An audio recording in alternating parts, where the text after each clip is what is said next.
Watch the bottom line. أعوذ بالله من الشیطان الرجیم پناہ مانگتا ہوں میں اللہ کی شیطان مردود سے۔ بسم اللہ الرحمن الرحیم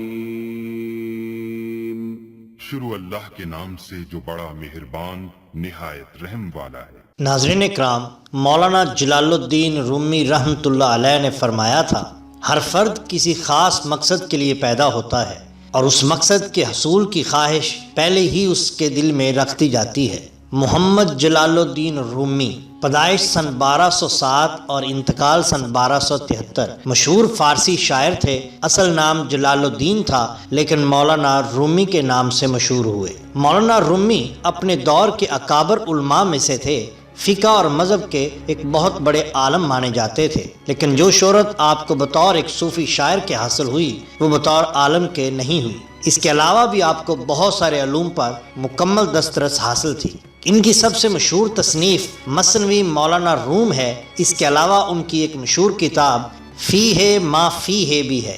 علامہ محمد اقبال مولانا رومی کو بہت قدر و منزلت کی نگاہ سے دیکھتے تھے اور احتراماً آپ کو اپنا روحانی پیر مانا کرتے تھے۔ مولانا روم نے بہت ہی سادہ الفاظ میں کچھ ایسی حکایات بیان کی ہیں جن میں علم، حلم اور دانشوری بھری ہوئی ہے۔ مولانا روم رحمۃ اللہ علیہ اپنی ایک حکایت میں بیان کرتے ہیں، آپ فرماتے ہیں کہ ایک مرتبہ ایک بادشاہ نے اپنے وزیر کو آدھی سلطنت دینے کو کہا، لیکن ساتھ میں کچھ شرائط بھی عائد کی۔ وزیر نے لالچ میں آ کر شرائط جاننے کی درخواست کی۔ بادشاہ نے شرائط 3 سوالوں کی صورت میں بیان کر دی۔ پہلا سوال تھا کہ دنیا کی سب سے بڑی سچائی کیا ہے، دوسرا سوال تھا دنیا کا سب سے بڑا دھوکہ کیا ہے، اور تیسرا سوال تھا دنیا کی سب سے پیاری چیز کیا ہے۔ بادشاہ نے اپنے وزیر کو حکم دیا کہ وہ ان تینوں سوالوں کے جواب 1 ہفتہ کے اندر اندر بتائے، بصورت دیگر اسے سزائے موت دے دی جائے گی۔ وزیر نے سب سے پہلے دنیا کی بڑی سچائی جاننے کے لیے ملک کے تمام دانشوروں کو جمع کیا اور ان سے سوالات کے جواب مانگے۔ انہوں نے اپنی اپنی نیکیاں گنوائیں، لیکن کسی کی نیکی بڑی اور کسی کی چھوٹی نکلی، لیکن سب سے بڑی سچائی کا پتہ نہ چل سکا۔ اس کے بعد وزیر نے دنیا کا سب سے بڑا دھوکہ جاننے کے لیے کہا تو تمام دانشور اپنے دیے ہوئے فریب کا تذکرہ کرتے ہوئے سوچنے لگے کہ کس نے کس کو سب سے بڑا دھوکہ دیا، لیکن وزیر اس سے بھی مطمئن نہیں ہوا اور سزائے موت کے خوف سے بھیس بدل کر وہاں سے فرار ہو گیا۔ چلتے چلتے رات ہو گئی۔ اسی دوران اس کو ایک کسان نظر آیا جو کھرپی سے زمین کھود رہا تھا۔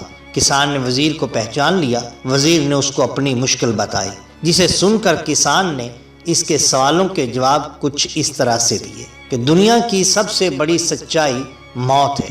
ہر نفس کو موت کا ذائقہ چکھنا ہے۔ موت ایک ایسی حقیقت ہے جس کو چٹلایا نہیں جا سکتا۔ دنیا کا سب سے بڑا دھوکہ زندگی ہے۔ انسان اس زندگی کو ہی اپنی اصل زندگی مان کر گزارنے لگتا ہے اور بھول جاتا ہے کہ اسے ایک دن اپنے اللہ کے حضور بھی پیش ہونا ہے، اور اصل زندگی تو وہی ہے۔ جیسے احادیث مبارکہ میں آیا ہے کہ یہ دنیا آخرت کی کھیتی ہے، تو دنیا کا سب سے بڑا دھوکہ ہے زندگی۔ تیسرے سوال کا جواب بتانے سے پہلے کسان نے کہا، اگر تمہارے سارے سوالوں کے جواب بتا دوں تو مجھے کیا ملے گا؟ سلطنت تو تمہارے ہاتھ میں آ جائے گی۔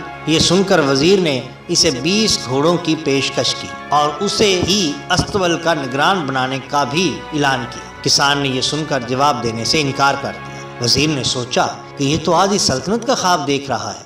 وزیر جانے لگا تو کسان بولا، اگر بھاگ جاؤ گے تو ساری زندگی بھاگتے ہی رہو گے اور بادشاہ کے سپاہی تمہارا پیچھا کرتے رہیں گے، اور اگر پلٹو گے تو جان سے مارے جاؤ۔ یہ سن کر وزیر رک گیا اور کسان کو آدھی سلطنت کی پیشکش کر ڈالی، لیکن کسان نے اسے لینے سے بھی انکار کر دیا۔ اتنے میں ایک کتا آیا اور اس نے قریب بہتی ہوئی ندی میں سے پانی پیا جو کہ بہت ہی گدلا سا تھا۔ کسان نے وزیر سے کہا، مجھے آدھی سلطنت نہیں چاہیے، بس تم اس پانی میں سے کچھ پانی پی لو تو تمہارے تیسرے سوال کا جواب بتا دوں گا۔ یہ سن کر تو وزیر تلملا اٹھا۔ اس نے کہا، ایسا کیسے ہو سکتا ہے؟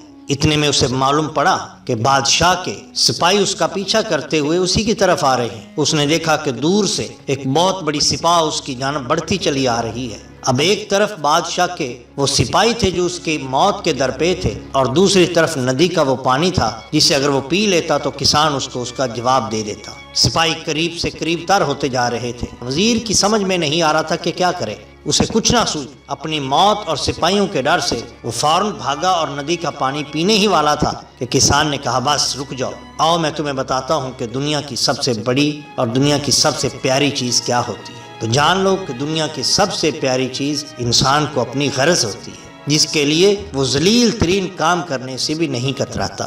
یہ جواب سن کر وزیر بہت خوش ہوا۔ وزیر کو بادشاہ کے سامنے لے جایا گیا۔ اس وزیر نے بادشاہ کے ان تینوں سوالوں کے جواب دے دیے۔ بادشاہ بہت خوش ہوا اور اس کو آدھی سلطنت دے دی۔ اس نے کہا کہ اس سلطنت کا اصل دعوے دار میں نہیں بلکہ وہ کسان ہے جو کھیتوں میں ہل چلاتا ہے۔ ناظرین، اس طرح سے ایک عام آدمی نے، ایک عام کسان نے دنیا کے سب سے بڑی حقیقتوں سے پردہ اٹھا دیا۔ ناظرین، اگر آپ کو ہماری یہ ویڈیو پسند آئی ہو تو لائک کیجئے اور سبسکرائب کیجئے ہمارے چینل دا باٹم لائن کو، تاکہ ہم آپ کے لیے اور بھی بہترین ویڈیوز لا سکیں۔ آپ کا بہت شکریہ۔ اپنے دوستوں کا خیال رکھیے۔ اللہ اور اللہ کے رسول صلی اللہ علیہ وآلہ وسلم سے محبت کیجئے۔ آپ کا بہت شکریہ۔ اللہ حافظ۔